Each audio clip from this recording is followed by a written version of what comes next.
It's not that pseudoscience and superstition and New Age so-called beliefs and fundamentalist zealotry are something new. They've been with us for as long as we've been human.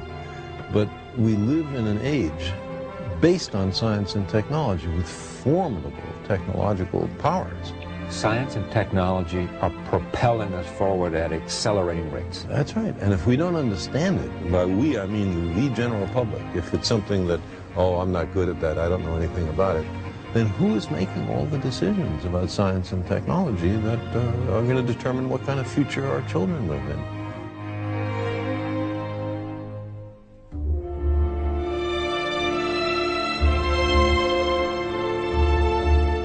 What's the danger of all this? I mean, you know, this is not the thing that... There's two kinds of dangers. One is what I just talked about, that we've arranged a society based on science and technology, in which nobody understands anything about science and technology, and this combustible mixture of ignorance and power, sooner or later, is going to blow up in our faces. And the second reason that I'm worried about this is that science is more than a body of knowledge. It's a way of thinking, a way of skeptically interrogating the universe with a fine understanding of human fallibility. If we are not able to ask skeptical questions, to interrogate those who tell us that something is true, to be skeptical of those in authority, then we're up for grabs for the next charlatan, political or religious, who comes ambling along. It's a thing that Jefferson laid great stress on. It wasn't enough, he said, to enshrine some rights in a Constitution or a Bill of Rights. The people had to be educated, and they had to practice their skepticism and their education. Otherwise, we don't run the government. The government runs us.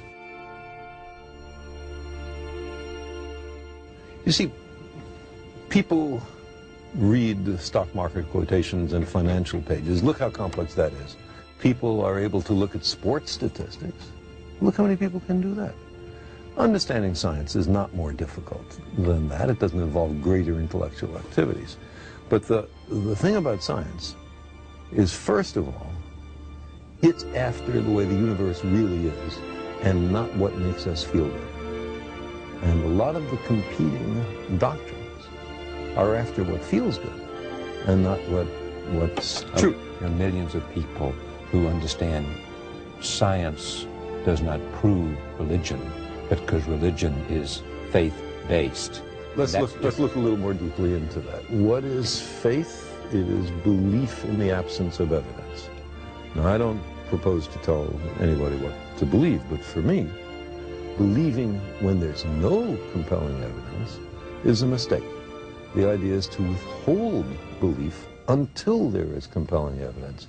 And if the universe does not comply with our predispositions, okay, then we have the wrenching obligation to accommodate to the way the universe really is. So who is more humble?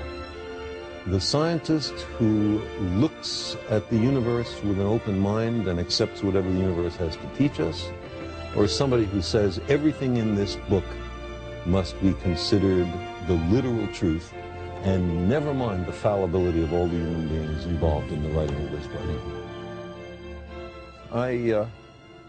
I lost both my parents about 12 or 15 years ago, and I had a great relationship with them. I really miss them. I would love to believe that their spirits were around somewhere, and I'd give almost anything to spend 5 minutes a year with them. Do you hear their voices ever? Sometimes. About 6 or 8 times since their death, I've heard it. Carl, just in the voice of my father or my mother. Now, I don't think that means that they're in the next room. I think it means that they're in your head. I've had an auditory hallucination. I was with them so long, I heard their voices so often. Why shouldn't I be able to make a vivid recollection?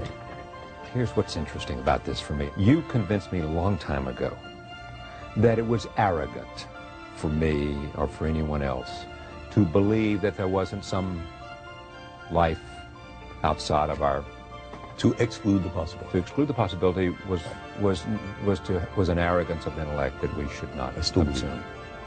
You couldn't prove it, you didn't know it was there, but the arrogance for you. Right, we don't know if it's there, we don't know if it's not there, let's look. And if you take that, why can't you say, there's a lot we don't know? There's a lot of power there that we don't know. There's a lot we don't know.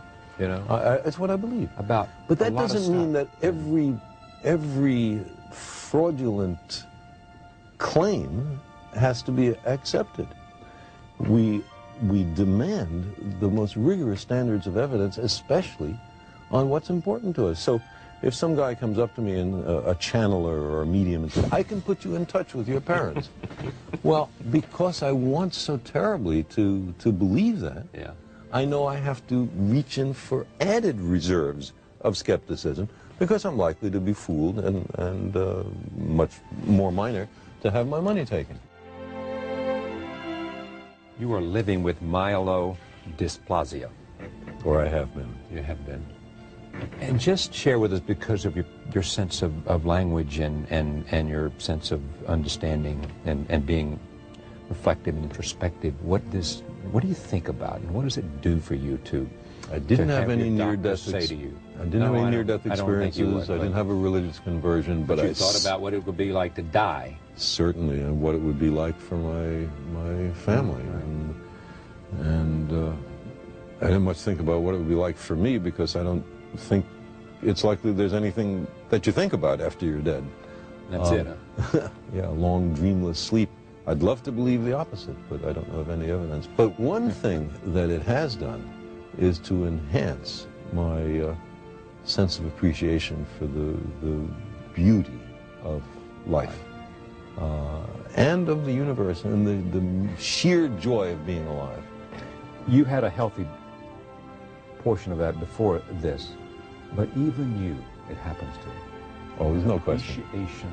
No question. Every moment, every inanimate object, to say nothing of the exquisite complexity of living beings.